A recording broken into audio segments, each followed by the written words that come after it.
ഹമാസിനെ പണിഞ്ഞത് ഖത്തർ തന്നെയാണ് എന്നുള്ള ചില വിവരങ്ങൾ, സ്ഥിരീകരിക്കാത്ത ചില വിവരങ്ങൾ വരുന്നുണ്ട്. കാരണം ഖത്തർ എപ്പോഴും ഭീകരതയ്ക്കെതിരെ നിൽക്കുന്ന ഒരു രാജ്യമാണ്. ഭീകരരെ വച്ചു കഴിക്കില്ല എന്ന് ഇന്ത്യയിൽ വന്നപ്പോഴും ഖത്തർ പ്രധാനമന്ത്രി പറഞ്ഞ കാര്യമാണ്. ആ ഖത്തർ ഒരിക്കലും ഹമാസിന്റെ ഇത്തരം നിലപാടുകൾ യോജിച്ച് നിൽക്കില്ല എന്നുള്ളത് ഒരു യാഥാർത്ഥ്യമാണ്. ഈ ഖത്തർ ഇസ്രായേൽ തമ്മിലുള്ള ഒരു രഹസ്യ ചർച്ച നടന്നു. അതിനുശേഷം ഖത്തറിന്റെ അറിവോടെയാണ് ഈ ഹമാസ് നേതാക്കളുടെ ഇടങ്ങളിലേക്ക് ഇസ്രായേൽ ആക്രമണം നടത്തിയെന്ന് കേൾക്കുന്നു. ഇത് സത്യമാണോ? നമ്മൾ അരിയാഹാരം കഴിക്കുന്നവർ അങ്ങനെ തന്നെ ചിന്തിക്കുന്നതായിരിക്കും ബുദ്ധി. കാരണം അല്ലാണ്ടുള്ള ഒരു സാഹചര്യം വളരെ കുറവാണ്. ഖത്തറിനെ കൂടി വിശ്വാസത്തിലെടുത്തുകൊണ്ടായിരിക്കണം ഇസ്രായേൽ ഇത്തരത്തിലൊരു ആക്രമണം നടക്കുക. അതിനുള്ള സാധ്യതയുള്ളൂ.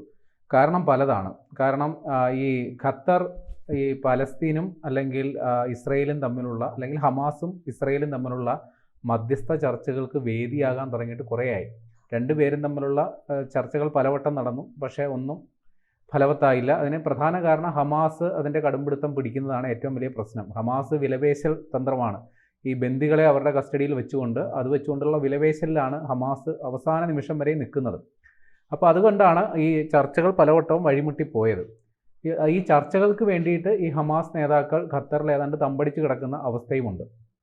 ഇനി ഈ അമേരിക്കയും ഖത്തറുമായിട്ട് ഏതാണ്ട് പതിറ്റാണ്ടുകളുടെ ബന്ധമാണുള്ളത്. വലിയ രീതിയിൽ സൈനിക സഹകരണം, പ്രതിരോധ കരാർ വരെ ഖത്തറുമായിട്ടുണ്ട്. 1992 മുതലാണ് അമേരിക്കയും ഖത്തറും ഒരു സഖ്യത്തിൽ ഏർപ്പെടുന്നത്. അമേരിക്കയുടെ 2 സേനാ താവളങ്ങൾ നിലവിൽ ഖത്തറിലുണ്ട്. അതൊന്ന് സെൻട്രൽ കമാൻഡ് ഹെഡ്ക്വാർട്ടേഴ്സും പിന്നൊന്ന് കമ്പൈൻഡ് എയർ ഓപ്പറേഷൻസ് സെൻറ്ററും. അപ്പോൾ അമേരിക്കയുമായി അത്രത്തിൽ വലിയ അടുത്ത് നിൽക്കുന്ന ഒരു രാജ്യം കൂടിയാണ് ഖത്തർ എന്ന് നമുക്ക് മനസ്സിലാക്കണം. ഇപ്പോൾ ഇറാനുമായി ഉണ്ടായ സംഘർഷത്തിൽ ഇറാൻ അമേരിക്കയ്ക്കിട്ട് ആക്രമിക്കുന്നതിന് പകരം നേരെ വന്ന് ഖത്തറിലെ അമേരിക്കൻ സൈനിക താവളത്തിന് നേരെയാണ് ആക്രമിച്ചത്, നമുക്ക് എല്ലാവർക്കും അറിയാം. അപ്പോൾ അമേരിക്കയുമായി ഇത്തരം അടുത്ത് നിൽക്കുന്ന ഖത്തർ ഒരിക്കലും ഇസ്രയേലിനെ പിണക്കുന്ന രീതിയിൽ നടപടിയെടുക്കില്ല എന്ന് ഉറപ്പാണ്. അപ്പോൾ ഇസ്രയേലും അതേപോലെ തന്നെ അമേരിക്കയുമായി ഇത്ര അടുത്ത് നിൽക്കുന്ന ഖത്തറിനെ ഇസ്രയേലും പിണക്കില്ല എന്നുള്ള കാര്യം നമുക്കറിയാം. അപ്പോൾ അതുകൊണ്ട് തന്നെ ഈ ഹമാസ് നേതാക്കളെ അവിടെ ലക്ഷ്യം വെച്ച് ഇസ്രയേൽ വ്യോമാക്രമണം നടത്തിയിട്ടുണ്ടെങ്കിൽ അത് ഖത്തറിനെ കൃത്യമായി അറിയിച്ചിട്ടുണ്ടാകും.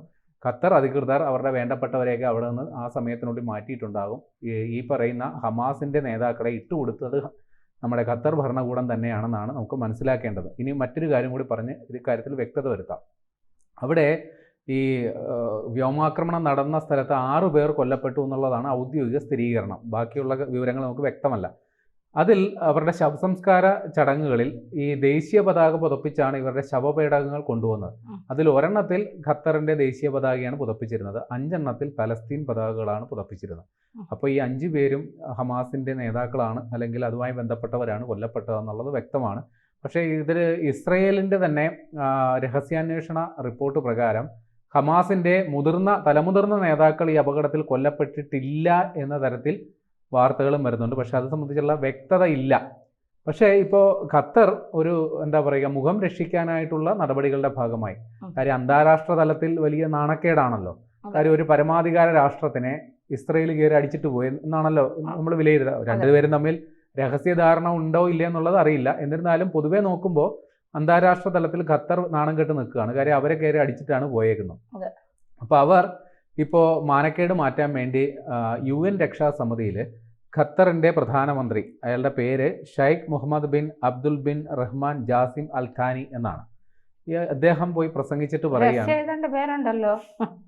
ജാസിം അൽ ഥാനി അല്ലെങ്കിൽ സുരേഷ് അൽത്താനി എന്ന് വിളിക്കാം നമുക്ക്. പ്രത്യേക സാഹചര്യത്തിൽ ഞങ്ങൾ അദ്ദേഹത്തിന്റെ പേരൊന്ന് മാറ്റുന്നു, അൽത്താനി.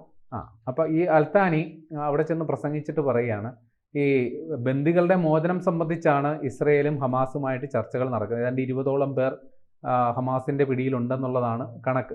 അപ്പോൾ ഇവരുടെ മോചനം ഇനി ഏറെക്കുറെ അസാധ്യമാകുന്ന തലത്തിലേക്ക് ഇസ്രയേൽ നടപടി കൊണ്ട് എത്തിച്ചു എന്നുള്ളതാണ് ഖത്തറിൻ്റെ നിലപാട്. അതോടൊപ്പം തന്നെ ഞങ്ങളൊരു പരമാധികാര രാഷ്ട്രമാണ്, ഞങ്ങളെ കയറി ആക്രമിക്കാൻ ഇസ്രയേലിന് എന്ത് കാര്യം? പിന്നെ ഇസ്രയേൽ കാണിച്ച തെമ്മാടിത്തരമാണ്. ഈ ഭീഷണിയെ നേരിടാൻ ഗൾഫ് മൊത്തത്തിൽ, ഇപ്പോൾ ഖത്തറിനെ ഇന്ന് ആക്രമിച്ചു, മറ്റ് പല രാഷ്ട്രങ്ങളെ മറ്റൊരു ദിവസം ആക്രമിക്കില്ല എന്ന് ഉറപ്പൊന്നുമില്ല. അപ്പോൾ ഗൾഫ്, മിഡിൽ ഈസ്റ്റ് മുഴുവൻ ഇസ്രയേലിൻ്റെ ഭീഷണി നേരിടുന്നു. അതിനെതിരെ അന്താരാഷ്ട്ര സമൂഹം ഇസ്രയേലിനെതിരെ ഒന്നിക്കണമെന്നൊക്കെയാണ് ഖത്തർ പ്രധാനമന്ത്രി അവിടെ പോയി നിന്ന് പ്രസംഗിച്ചത്. ഇതുകൂടാതെ ഈ വരുന്ന ഞായർ തിങ്കൾ ദിവസങ്ങളിൽ ഖത്തർ അറബ് രാഷ്ട്രങ്ങളുടെ സമ്മേളനം വിളിച്ചു കൂട്ടിയിട്ടുണ്ട്. അപ്പോൾ സമ്മേളനത്തിൽ ഇസ്രയേലിനെതിരെ എന്ത് നിലപാടെടുക്കണം എന്നുള്ള കാര്യമാണ് ചർച്ച. പക്ഷെ മനസ്സിലാക്കേണ്ടത് നമ്മൾ ഇപ്പോൾ പറയുന്ന അനുസരിച്ച് ഇസ്രയേലിനെയും ഖത്തറും കൂടി യോജിച്ചുള്ള ഓപ്പറേഷനാണ് അവിടെ നടന്നതെന്നാണ് മനസ്സിലാക്കേണ്ടത്. പക്ഷേ ആരെയൊക്കെയോ ബോധ്യപ്പെടുത്താനുള്ള ശ്രമങ്ങളുടെ ഭാഗമായിട്ടായിരിക്കണം ഇത്തരത്തിൽ ഒരു സമ്മേളനമൊക്കെ വിളിച്ചു ചേർത്ത് അവിടെ പ്രതികാര നടപടിക്കപ്പുറം ഈ മരിച്ചുപോയവർക്കുള്ള അനുശോചനം രേഖപ്പെടുത്തിയ യോഗം പിരിയാനാണ് സാധ്യത എന്ന തരത്തിലും റിപ്പോർട്ടുകളൊക്കെ വരുന്നുണ്ട്. ഇനി ഇസ്രയേൽ ഇപ്പോൾ രണ്ടും കൽപ്പിച്ചു തന്നെയാണ്.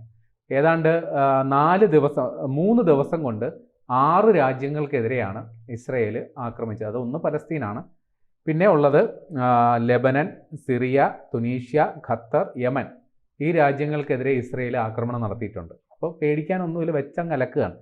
യമനിൽ ഹൂത്തികൾക്കെതിരെയാണ് ആക്രമണം നടത്തിയത്. യമനിലെ സനയിലും അൽ ജാഫ് എന്ന് പറയുന്ന പ്രവിശ്യയിലുമാണ് ആക്രമണം നടത്തിയത്. അവിടെ 35 പേർ കൊല്ലപ്പെട്ടു എന്നുള്ളതാണ് വിവരം. 131 പേർക്ക് പരിക്കേറ്റു. ലെബനനിൽ ബെക്ക, ഹെർമൽ എന്നീ പ്രദേശങ്ങളിലാണ് ആക്രമണം നടത്തിയത്. അവിടെ ഹിസ്ബുള്ളയെ ലക്ഷ്യം വെച്ചിട്ടാണ് ആക്രമണം ഉണ്ടായത്. 4 ഹിസ്ബുള്ളയും 1 സാധാരണക്കാരനും അവിടെ കൊല്ലപ്പെട്ടിട്ടുണ്ട്.